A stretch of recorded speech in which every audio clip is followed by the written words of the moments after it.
CBS Atlanta News presents Public Affairs on Peach. Good Sunday morning to everyone. I'm Brandon Rudad. From the Catholic Church to Jerry Sandusky, sex abuse has made headlines recently. Victims are usually young kids who cannot fight back, but not everyone. 44% of victims of sex abuse are under the age of 18. Every year, more than 207,000 people are victims of sex assault, and 54% of those assaults are never reported to police. Two-thirds of those assaults are committed by someone known to the victim, either a friend or an acquaintance, and that can leave the victim feeling betrayed or vulnerable. Richard Blankenship is a counselor at the Cornerstone Professional Counseling Center. Richard, good to have you here on the show this morning. A startling statistic here, 44% of victims of sex abuse are under the age of 18. 54% of those assaults are never reported to police. Why? That's one of the most frightening statistics out there. People may be afraid to report. They may fear retribution from somebody. In many cases, when we're dealing with children under the age of 18, they don't have the language to use to tell somebody with. They don't know or understand exactly what's happened to them. And so, as a result, it goes unreported. I think when we saw the whole Jerry Sandusky case play out at Penn State University, you know, he had his youth outreach program that he had. And I think it really enlightened to people about the authoritative figures of these sexual predators out there, how they use power and their authority in their positions in some way, shape, or form, that they go after these kids.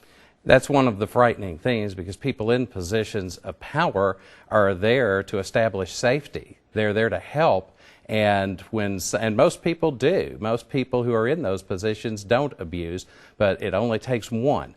And whenever you have somebody who abuses that power, be it a teacher, someone working with a youth program like Sandusky, whether you're dealing with a pastor, a priest, a school teacher, anybody in a position of authority who harms a child in that way, it really beats the child down, and it backs them into a position where they don't feel safe coming forward and asking for help. And I think when we were watching this investigation unfold, is that we found that a lot of these kids, they felt like they could trust him, or they felt like they didn't want to betray him or make him look bad. Is that what predators do?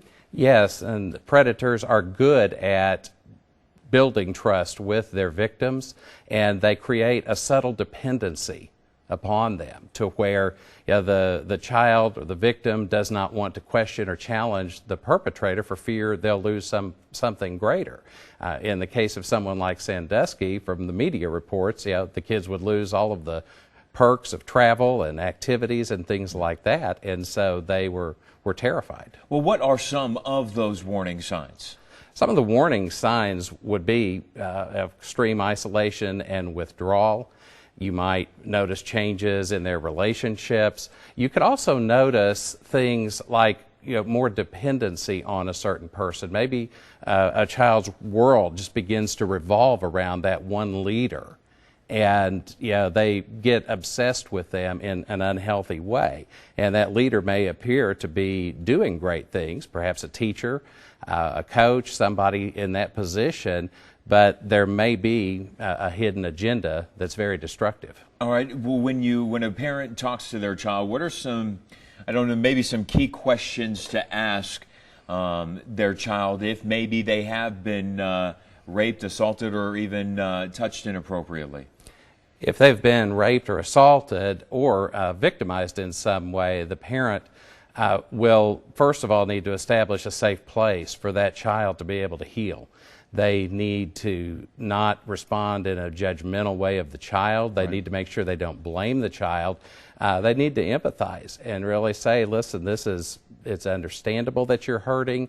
What was done to you was wrong. This is not your fault. You are the victim here. You are not the cause of this or the perpetrator, no matter what anyone says. Is it hard for parents sometimes to understand maybe why their kid may be withdrawing? Because What if a child says, you know, I don't want to go to soccer practice today, or I don't want to go do those things, those outdoor activities maybe that you would assume that your child would enjoy doing, that suddenly they don't want to go anymore. They're acting, they play sick.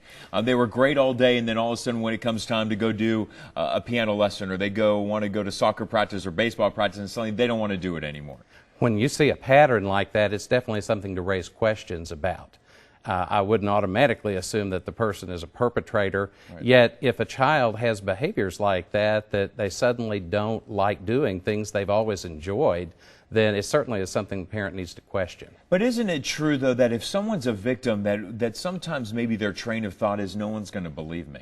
Yes. No one's going to believe me if I tell them that, you know, Coach Sandusky is touching me inappropriately.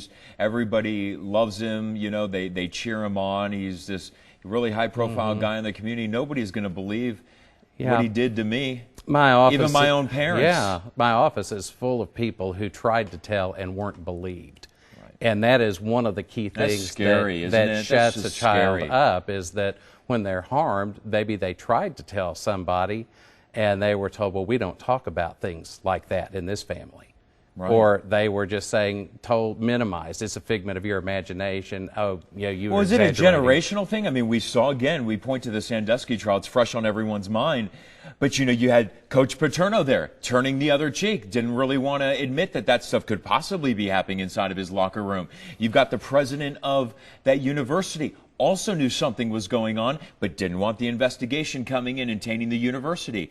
I mean, are we looking at a generational thing here where now a lot of people are more open to listening maybe to a child and not protecting, let's say, a teacher or someone in authority? I think we're seeing a change in that. Yes, it has been a generational thing, as you described, where people were afraid. They just simply didn't know how to deal with it, or they just turned the other cheek, in the case of Penn State, to protect a football program or something else. But for a child in our world today, the schools are helping us out a little more with good touch, bad touch curriculums, right. And they're educating kids on how to protect themselves. And so a child today is a little more likely to come forward than perhaps someone from yours or my generation. All right, Richard Blankenship. Richard, thank you for your time this morning. I appreciate your insight. Still to come on the show this morning, we sit down with a woman who talks about her experience in foster care and how she overcame the abuse she experienced at the hands of her grandfather. That story and more when we come back.